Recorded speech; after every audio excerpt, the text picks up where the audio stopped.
A few months ago I ranked the DCEU films from worst to best, and I'll probably do a remake of that once Joker is released, but one ranking that I have yet to do is the MCU. And given where the MCU is at now with the conclusion of the Infinity Saga, it is probably a good time to actually rank the 22 current MCU films from worst to best. In last place is Thor: The Dark World. This isn't really a bad film, but it couldn't really decide what tone it wanted to run with, which frequently changes throughout the runtime. Even then, the film isn't very entertaining, and it is easily the least rewatchable film in the MCU, as they still hasn't figured out how to handle the character of Thor, with a villain that is so bland that I forgot his name literally the day after first watching the film back in 2013. That being said, I think some of the Loki/Thor interaction is decent, and it has a pretty decent score. In second to last place is The Incredible Hulk. This was the one MCU film that I had previously never watched until a few months ago, and I didn't find it as entertaining as some people did, as nothing was really that memorable from it aside from maybe the favela chase. There are a few more nitpicks that I have about this film, but the big one that placed it this low is the fact that it feels so disconnected from the MCU due to the Banner recast, that you have to remind people that this film is even in the MCU. Not very memorable, not that great, but it's fun to watch if you want to see some blockbuster action. Breaking into the top 20 is Iron Man 2, and it sort of hurts to put this film so low because there are some elements here that are very entertaining. However, while there are highs, the issues with this film are really apparent, such as the sidelining of the primary villain for most of the film with no real reason, aside from not being able to figure out how to write him properly.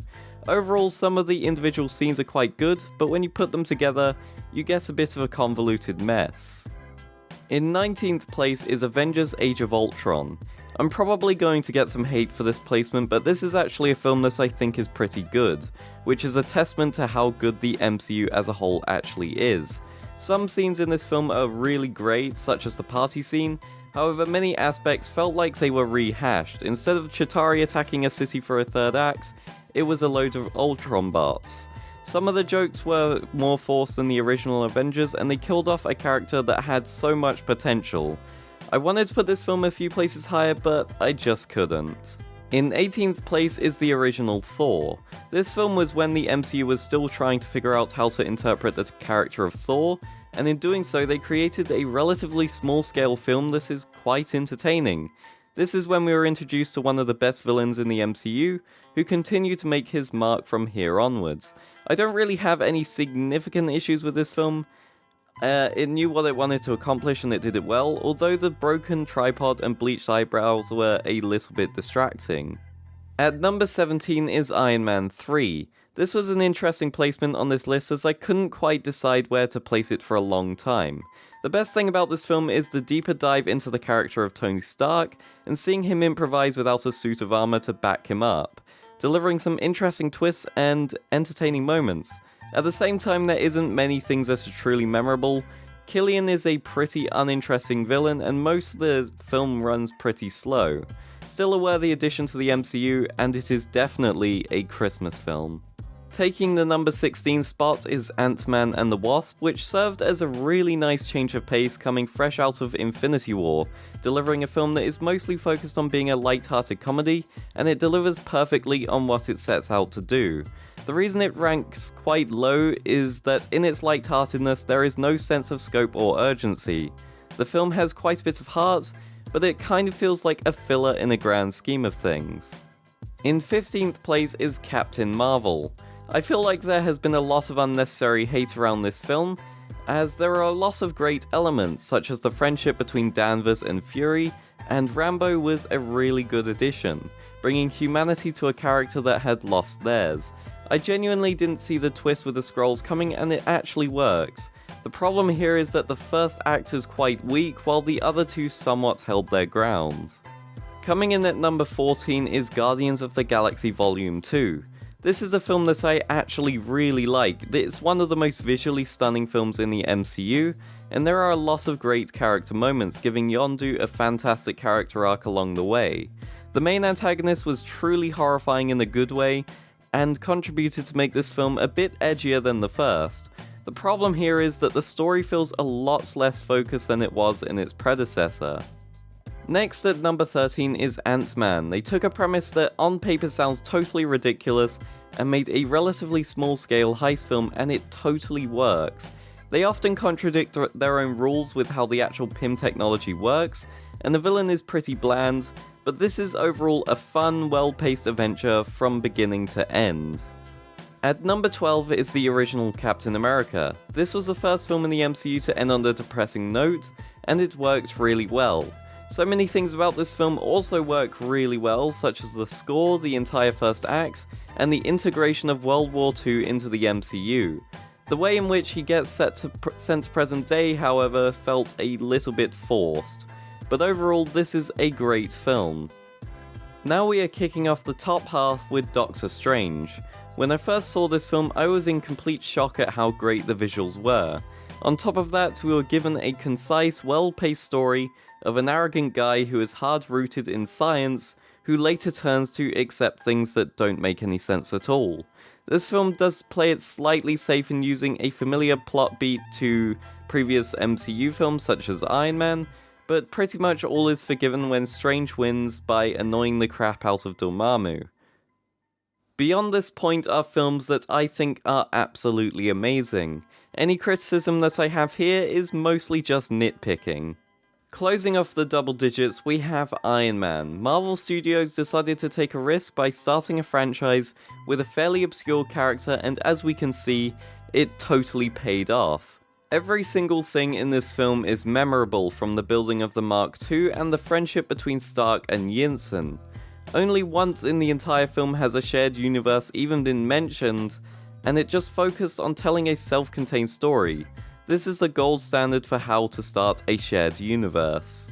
At number 9 we have Black Panther. This film took storytelling in a different direction than most films in the franchise, leaning more into themes that bear some resemblance to the real world, all while two great villains took the spotlight at different points. I'm sad that they killed off Claw as early as they did, as he had so much potential to appear in future MCU films, but it worked within the actual story. Oh, and the score is the best in the MCU. Next at number 8 is Spider-Man Homecoming. Despite this being the third incarnation of Peter Parker, they found a way to keep the character new and fresh, while making it fit perfectly inside the MCU. Tom Holland is now easily my favourite Spider-Man, and not to mention that all the supporting characters and the main antagonist are all amazing. This is a very rewatchable film, and I am so excited for Spider-Man Far From Home. At number 7 is the first film that truly made the MCU feel connected, Avengers. I was 10 when this film came out, and it was one of the most memorable cinema experiences I have ever had.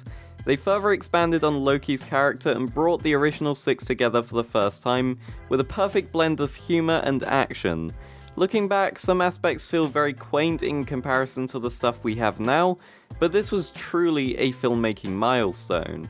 In 6th place we have Guardians of the Galaxy. Out of all the weird ideas that Marvel Studios have brought to the MCU, this is by far the craziest, and it absolutely paid off.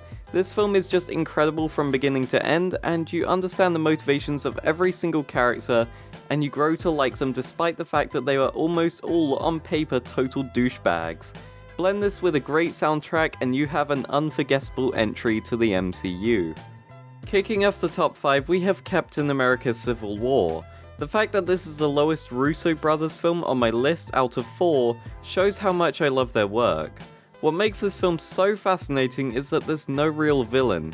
Yes, Zemo is pulling strings in the background, but he's a broken man looking for revenge. Every character has reasons to do what they do, and it really shows. Oh, and the airport fight was just awesome. At number 4 is Thor Ragnarok. This film is exactly how you turn a fairly bland character into my favourite Avenger, being one of the most rewatchable and entertaining films in the MCU. Every single line that comes out of Korg's mouth is pure comedy genius, and everything on Sakaar was visually stunning. I really hope we get more MCU films directed by Taika Waititi in the future. In the top 3 is Captain America the Winter Soldier. I know this one is probably going to be number 1 for most people, but surpassing Ragnarok on my own ranking is quite a feat. They blended together elements of a spy film and a superhero film, and made a product that is quite unique within the MCU. Add to that the emotional stakes upon finding out that Bucky is alive, and you have an unforgettable villain and an excellent film. The runner-up is Avengers Infinity War. This is probably the MCU film that I have watched the most, and for good reason too. The film takes an interesting spin in that it makes Thanos pretty much the protagonist, and he is written so well that I actually rooted for him and was left satisfied when he won. The action in this film is just incredible, and although some characters get sidelines, others get fantastic moments. But the new number one is Avengers Endgame. This is the single most crowd-pleasing and epic films that I have ever seen in my life. For the first time ever, I heard a British cinema actually cheer. And trust me, that literally never happens. Every character gets the most satisfying conclusion they possibly could have, and it really didn't feel like a 3-hour film. The top two are pretty much interchangeable, as neither would really be complete without the other, and they serve as one 5.5-hour epic when put together. So that's my ranking for the MCU, and I'm interested to hear what you think about these films, so if you have opinions, please leave them in the comments down below. I would love to hear yours, because they most likely differ from mine. But anyway, if you did enjoy this video and want more rankings in the future, please be sure to leave a like, comment, and maybe even subscribe for more. We're getting pretty close to 500 subscribers, which is... I didn't see that coming. Like Quicksilver in Age of Ultron, but whatever.